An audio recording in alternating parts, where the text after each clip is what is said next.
Today we're back with another NFL divisional preview. In today's division we have the NFC South. Let's get into it. But before we get into the video, I wanted to take a second to ask you to please subscribe to the channel, ring the bell for notifications. Really helps out. If you're a fan of the NFL, you'll love this channel as we release multiple NFL videos every Tuesday and Friday all year long. Now, let's get back to the video. So we're going to start out the NFC South with the defending division champions, the Tampa Bay Buccaneers. And while the Buccaneers only finished 9-8 in 2023, they did beat the Philadelphia Eagles in the playoffs and put up a little bit of a fight against the Detroit Lions in the playoffs. So this team was definitely much improved over what we expected them to be in 2023. Tampa Bay entered 2023 with a big question at quarterback, being Baker Mayfield. In a video last year, I actually rated him as one of, if not the worst quarterbacks in the NFL. I think I put him 31st, only ahead of Sam Howell, which shows you how low I had thought Baker Mayfield was going to play in 2023. And a lot of us thought the same, but he was actually a very good quarterback who earned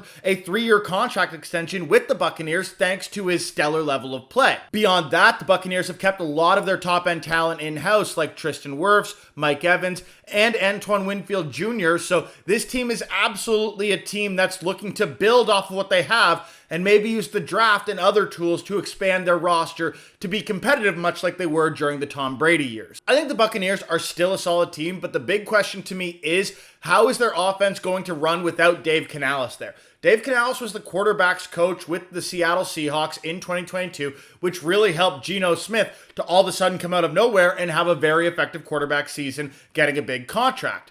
In 2023, he moved and became the offensive coordinator of the Buccaneers and helped Baker Mayfield have a career year, earning him a big money contract. And Geno Smith, on the other side, definitely took a step back in 2023 compared to 2022 when he had Canales. This is a big reason why the Carolina Panthers, who we're going to talk about in a little bit, decided to bring on Canales as their new head coach. And so the question is, how impactful was Canales in that Baker Mayfield turnaround? And will Baker Mayfield be able to stay as that very effective quarterback who literally is one of the only quarterbacks in history to put up a perfect QBR in Green Bay? Will he be able to do that in 2024 and beyond without Canales and the coaching circle? Ultimately, my prediction for the Tampa Bay Buccaneers is that they will finish 7-10, dropping 2 games compared to 2023. And this is in part because I think Canales is a very good coordinator who was able to get the most out of this offense. But it's also because with the Buccaneers finishing first in their division again, they're going to have a very tough additional matchup schedule. The Buccaneers' uncommon opponents compared to the rest of their division in 2024 are going to be the Detroit Lions, the San Francisco 49ers, and the Baltimore Ravens. Those are 3 of the 4 best teams in the NFL, and the other team that's considered to have a top 4 Super Bowl odds are the Kansas City Chiefs, who everyone in this division plays. The Tampa Bay Buccaneers have a bit of a gauntlet of a schedule compared to what they had in 2023, and so I think they are going to have a little bit of a tougher time getting to 9-8 like they did last year. And so while they do have a bit of a weak division, it is an improving division, and so that's why I think they're going to drop those 2 games and finish at 7-10. Our next team in this division is the Atlanta Falcons, who is definitely the most improved team in the division, at least on paper. They brought in Kirk Cousins in the offseason, replacing quarterbacks like Marcus Mariota and Desmond Ridder and Taylor Heineke. Let's be clear, this is a significant upgrade in the quarterback position for the Atlanta Falcons going into 2024, and they do have a lot of top-end skill position players. Kyle Pitts is a guy we've all been waiting for the breakout because we see those skills and abilities, and so having a good quarterback might be enough to make him an elite level tight end in the NFL. Beyond that, Drake London has shown flashes of brilliance in the NFL and could very well be a top-tier receiver with a good quarterback going alongside him.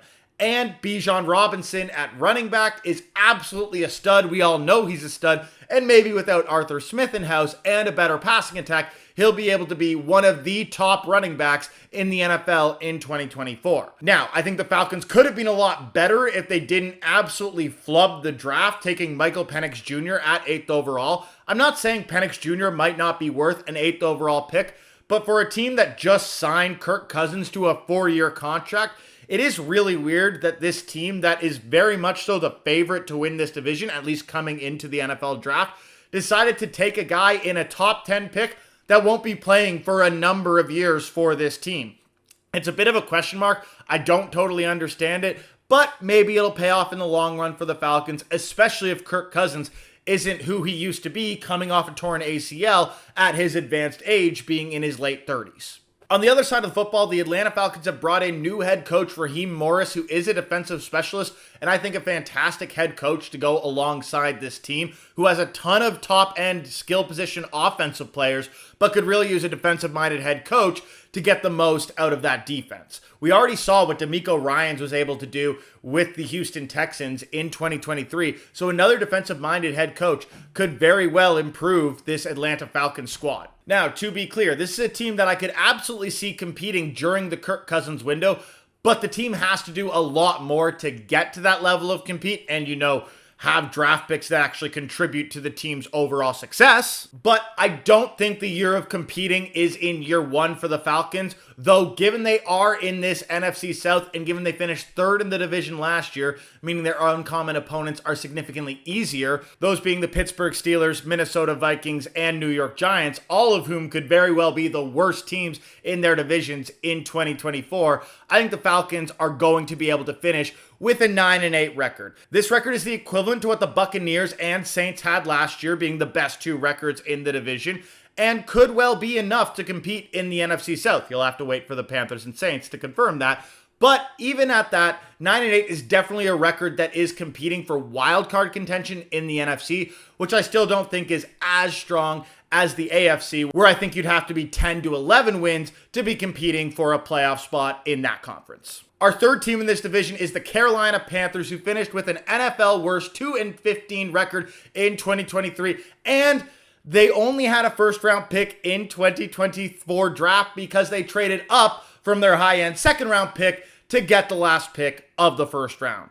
This is because they traded away their first-round pick in 2024 for Bryce Young in the 2023 draft. And Bryce Young still has a lot of potential, is a first overall pick quarterback from only 2023, but his 2023 season left a lot to be desired. Moving into 2024, the Carolina Panthers have Dave Canales as their new head coach, who, as stated before, was the offensive coordinator for the Baker Mayfield Tampa Bay Buccaneers and the quarterbacks coach for the Geno Smith Seattle Seahawks, when both quarterbacks came out of nowhere and ended up being quite effective quarterbacks in the NFL.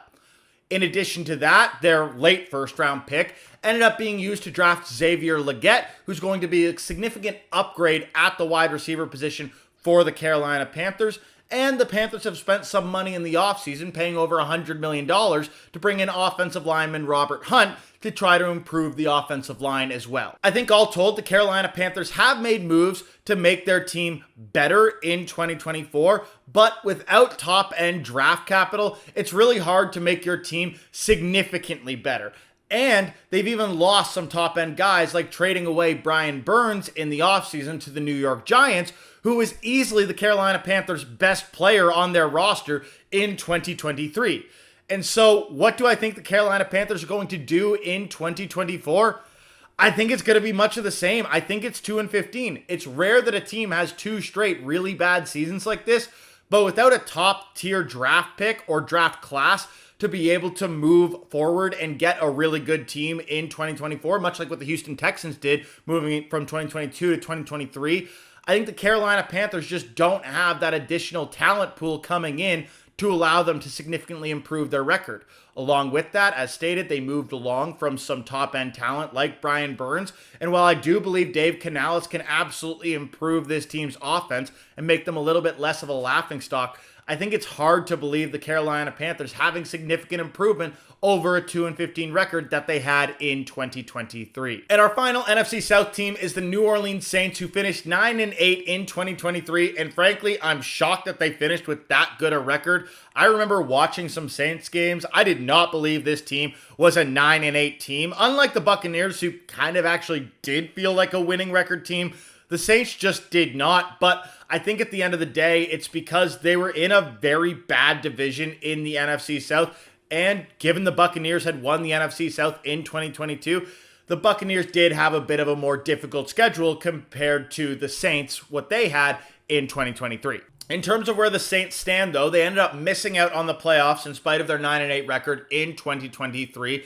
And I don't think they've improved significantly over that year. They still have guys like Alvin Kamara and Chris Olave and Derek Carr on that offense, and Taysom Hill, who's making like $20 million against the cap this year, which is just insane. And beyond that, the Saints still have some solid pieces on their defense, but they really haven't done a massive amount to improve this team.